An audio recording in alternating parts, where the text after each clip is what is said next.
साहब जी, ऋषि साहब क्या हाल चाल है? मैं अच्छा हूँ, आप कैसे हैं सर? बिल्कुल ठीक। आपके ईमेल्स के दर्शन होते रहते हैं।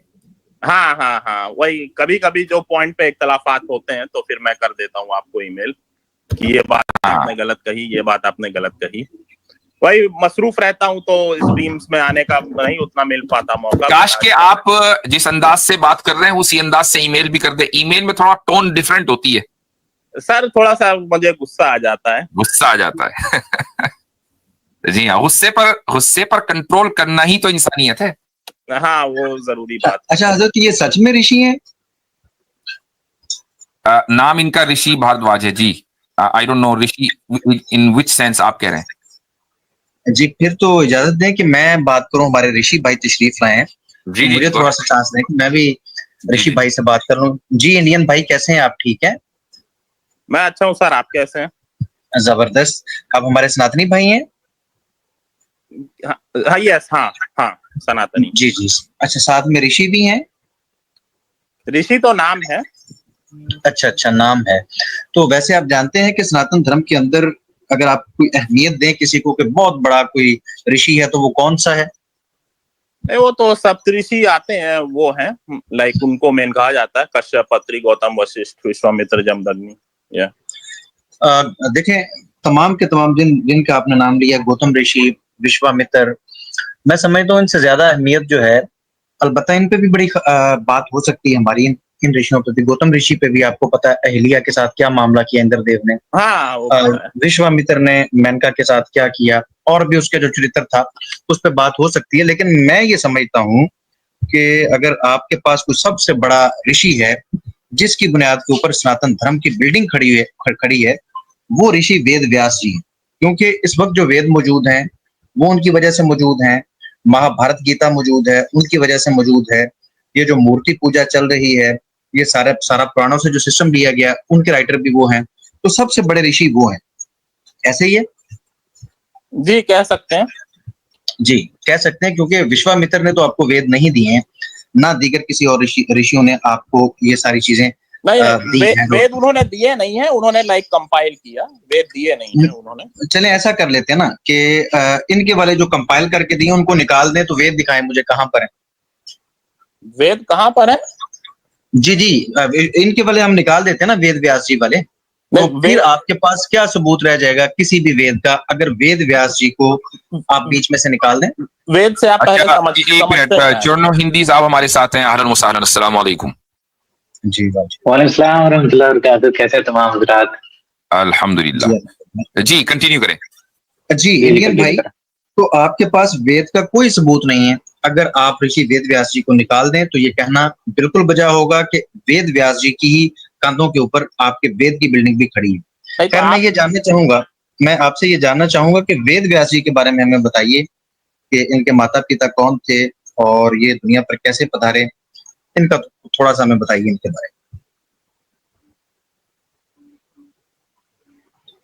सारा हिंदुइज्म आपने इनसे लिया है, तो इनके बारे में थोड़ा सा बताइए कि इनका चरित्र क्या था, इनके माता पिता कौन थे, इनके नानी नाना कौन थे, वो पूरा जरा हमें थोड़ा सा एक्सप्लेन कर दीजिए प्लीज। पता तो चले ना कि सनातन धर्म के अंदर किस बंदे के ऊपर इतना ट्रस्ट किया जाता है कि पूरी की पूरी बिल्डिंग हमने सनातन की खड़ी करनी है। तो करैक्टर क्या होना चाहिए, तो उसके माता पिता कैसे? नहीं, ये आपकी गलत फहमी है ना कि वेद व्यास पे हिंदुइज्म बेस्ड है। ये किसने कह दिया आपसे? मैं फिर वही दोबारा से आपसे आर्गू करूंगा कि आपके पास इस वक्त जो वेद मौजूद हैं वो किसने आपको दिए? वेद से आप पहले समझते क्या है? वेद आपके पास जो किताब मौजूद है, आपके जो स्क्रिप्चर है, वही समझते हैं, और क्या समझना उसको। वेद स्क्रिप्चर है। वेद मतलब श्रुति, राइट? ठीक है, आपके पास जो इस वक्त बुक मौजूद है वेद, मैं उसकी बात कर रहा हूँ। वो वेद व्यास जी से नहीं आपके पास है? तो वेद जो है वो श्रुति होती है, राइट? मैं ये पूछ रहा हूँ कि वो वेद श्रुति होती है, लेकिन ये आपके पास किस माध्यम से आए? आपके पास जो सिंगल एविडेंस है वो किसका है? जस्ट वेद व्यास जी का। उससे पीछे क्या था? आपके पास कोई सबूत, कोई चीज नहीं? नहीं, वेद तो अपौरुषेय हैं। चले ठीक है, उसको छोड़िए। हमें ये बताइए कि वेद व्यास जी जो हैं, जिनसे आपने वेद ले लिए, पुराण ले लिए, महाभारत गीता ले ली, उनके बारे में बताइए थोड़ा सा। कैसे ऋषि थे वो कैसे पैदा हुए थे? पुराणों के राइटर हैं वो, और महाभारत के राइटर हैं, ये कहा जा सकता है। वेद के भी राइटर वही हैं, आपको पता होना चाहिए कि वेद के राइटर भी वही हैं। नहीं। मैं वही तो कह रहा हूँ कि सिंगल राइटर है आपके पास, आप उसको भी बीच में से निकाल देंगे तो आपके पास कुछ नहीं रहेगा। ये आपकी गलतफहमी है, वेद में मंत्र होते हैं, राइट? ऐसा करते हैं कि आप ये वाले निकाल दें, वेद व्यास जी ने जो आपको चारों वेद दिए इसको निकाल दें, उसके अलावा कोई वेद बताएं कहाँ पर है। ये किसने कह दिया कि वेद व्यास जी ने वेद दिए हैं? मैं फिर वही कह रहा हूँ कि आपको पता ही नहीं है कि वेद व्यास जी, अभी तो आपने खुद कहा कि उन्होंने आपको कंपाइल करके दिए, तो उन्होंने ही दिए ना। कंपाइलर का और ऑथर में डिफरेंस होता है कि नहीं होता है? बिल्कुल होता है, लेकिन ऑथर आपके पास कौन है बता दीजिए, उसका सबूत दे दीजिए। पे मैं आ रहा हूँ कि हर वेद में मंत्र होते हैं, राइट? और हर मंत्र का एक ऋषि होता है। ये आप पढ़ सकते हैं अनुक्रमणिका में, जब आप जाएंगे तो उसमें हर मंत्र का जो ऋषि है वो लिखा रहता है कि इस मंत्र का ये ऋषि है, इस मंत्र का ये ऋषि है, ऐसे करके। मैं ये तस्लीम करता हूं, लेकिन मसला ये है कि आप समझ नहीं रहे कि उन सब ने जो मंत्र दिए आप तक लिखित फॉर्म में किसने पहुंचाए, किसने गवाही दी कि ये उन्होंने कहा था? नहीं, वेद व्यास जी ने ना। नहीं, लिखित फॉर्म में तो वेद जो है कुछ ही 100 साल पहले आए हैं। उसके पहले तो ओरल ट्रेडिशन हुआ करता था। ऋषि वेद व्यास जी ने आपको लिखित फॉर्म में ये दिए हैं, आपको पता नहीं फिर क्या कंपाइल करके दिया था उन्होंने आपको? लिखित फॉर्म में नहीं दिए हैं उन्होंने। अच्छा, मतलब ये कि उन्होंने अली भाई एक इस तरह से पूछ लेते हैं, इंडियन भाई आप ये बता दीजिए कि जो श्रुति आई थी, वेद की जो श्रुति आई थी, जो ब्रह्म से ज्ञान आया था ऋषियों के पास, वो आप तक किस प्रकार पहुंचा है? अगर श्रुति में मौजूद है तो उसकी चेन ऑफ नरेशन बताएं। हाँ, ओरल ट्रेडिशन में बताएं तो उसकी चेन ऑफ नरेशन बताएं। जी, मेन सवाल यही है, बताएं तो उसकी चेन ऑफ नरेशन बताएं। चेन ऑफ नरेशन जो है वो गुरुकुल में है, गुरु से शिष्य को मिलता है, पिता से पुत्र को। ये चेन ऑफ नरेशन है भाई, यही चेन ऑफ नरेशन है सर। चेन ऑफ नरेशन का मतलब ये होता है कि आप वो सारे नाम बताएं जो वेद व्यास ने, चलो उन्होंने ऐसे नहीं होता है ना। व्हाट डू यू मीन हमारे यहाँ? मतलब यही होना चाहिए, नहीं तो ऐसा ही होना चाहिए। नहीं तो जो, क्योंकि अगर आपको नाम ही नहीं पता तो आप ये कैसे कह सकते हैं कि ये ओरल ट्रेडिशन वैदिक परंपरा है, उसमें पिता से पुत्र को, गुरु से शिष्य को जो है वो दिया तो वो कौन पिता, कौन पुत्र और कौन गुरु, कौन शिष्य है, वो आप वो तो बताएं ना। आप गुरुकुलों में जाके आप देख लीजिए, इतने मैं एक बात पूछना चाह रहा था भाई से। बहुत अच्छी बात है, इन्होंने श्रुति और स्मृति और तमाम तर बातें आ गई। यहाँ पर जो मूलभूत प्रश्न है वो ये है कि यदि आप किसी भी विषय या वस्तु या व्यक्ति की सच्चाई को स्थापित करना चाहते हैं तो इसके लिए आवश्यक हो जाता है कि उस विषय, वस्तु या व्यक्ति के बारे में आपके पास एक ऐसा ज्ञान हो जो ज्ञान बताता हो कि इसका उन्मूलन, या यूं कहिए कि ये आया कहां से है। ठीक है, ये कहां से, जैसे गंगा जो है गंगोत्री से निकलती है कहते हैं आप, तो उसी तरीके से ये जो वेद जो आपके सामने आज स्थापित है ये आया कहां से है? जब आप कहते हैं कि ब्रह्म से आया है तो फिर ब्रह्म से डायरेक्टली आपके पास नहीं आया है, इस दरमियान में बहुत सारे लोगों से होते हुए आया है। ठीक है, थोड़ा सा कंप्लीट कर लूं। अब एक इंसान है, एक जमीन का टुकड़ा बेचने लगा और उसने कहा कि ये जमीन का टुकड़ा मुझे मेरे बाप से मिला और उनको उनके बाप से मिला। तो उस जमीन के टुकड़े को आज के टाइम पे आप जाएंगे तो ट्रेस बैक कर सकते हैं कि आपके पिताश्री का क्या नाम था, आपके पिताश्री के पिताश्री का क्या नाम था, उसके बाद पूरा आप ट्रेस बैक करेंगे। ठीक है, इसी तरीके से यहाँ ये प्रश्न किया जा रहा है कि आप यदि कहते हैं कि गुरुकुल के माध्यम से आया है तो किस गुरुकुल को किस गुरु के माध्यम से, उसको किस गुरु के माध्यम से, उसको किस गुरु के माध्यम से, और अंततः वेद व्यास जी तक ये पूरी कड़ी जाएगी, इसकी बात की जा रही है मेरे भाई। ठीक है, मैं बस 2 मिनट में खत्म करूंगा, फिर मुझे मुफ्ती साहब से बात करनी है क्योंकि ये टॉपिक था ही नहीं मेरी चर्चा का। वेद व्यास तक नहीं करना है, इस सवाल का जवाब देना है।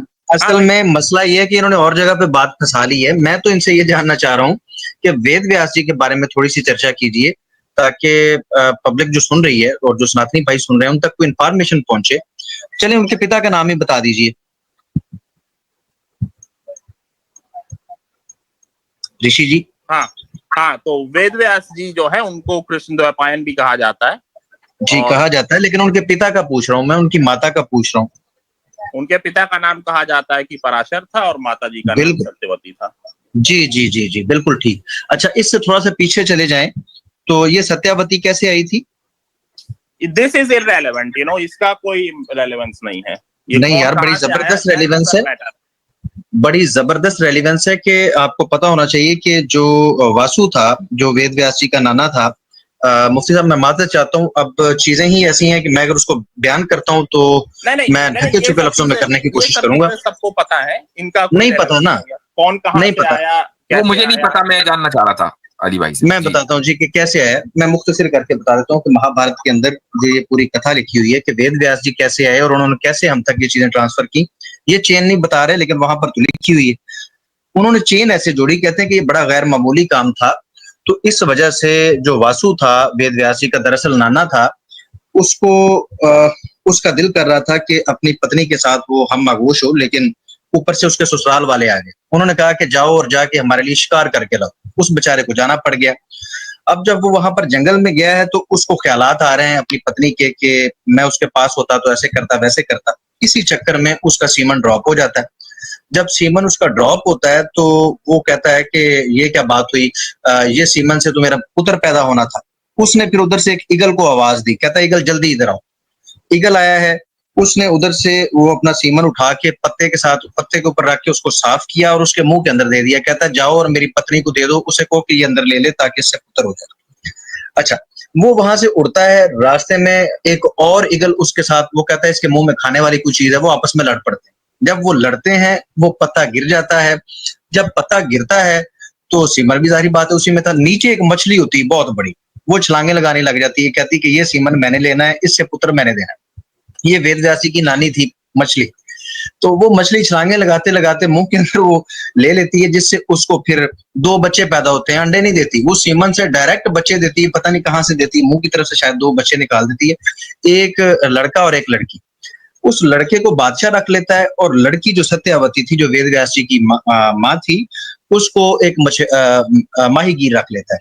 वो उसको पालता है, बड़ा करता है, और बड़ा करने के बाद एक दिन वो कश्ती चलाने के लिए, क्योंकि वो मल्लाह था, तो वो कहता है कि अब दोपहर का वक्त है, मैं थोड़ी सी रेस्ट कर रहा हूँ, तो मेरी बेटी तुम जरा ख्याल करो। अब तुमने यहाँ पर मुसाफिरों को इधर से दरख्त के अपना दरिया की दूसरी साइड पे लेके जाना है। इतने में वेद व्यास जी के पिताजी आ जाते हैं और वो कश्ती में बैठ जाते हैं। और कश्ती में बैठे बैठे कहते हैं जी, कहते हैं कि जी मेरा अब मूड बन गया सनातन की प्रैक्टिस करने का, तो तुम कश्ती के अंदर ही लेट जाओ। वो कहती है कि वो कोई मसला नहीं है, लेकिन इधर उधर कुछ लोग मौजूद हैं। ये नहीं कह रही कि मैं ऐसा नहीं करना चाहती और मुझे ऐसे काम से लज्जा आती है या मुंह काला ही करना है तो हम दरिया की दूसरी तरफ चले जाते हैं। कहती है कि काम तो इधर ही होना चाहिए, लेकिन ना ये लोगों का कुछ कर दो। और दूसरा ये कि अगर मुझे बच्चा होने वाला हो गया तो फिर क्या होगा। तो ऋषि जी कहते हैं कि कोई मसला नहीं, बच्चा होने वाला हो भी गया ना तो बच्चा मैं तुम्हें ऐसा दे के जाऊंगा कि सारी दुनिया याद रखेगी।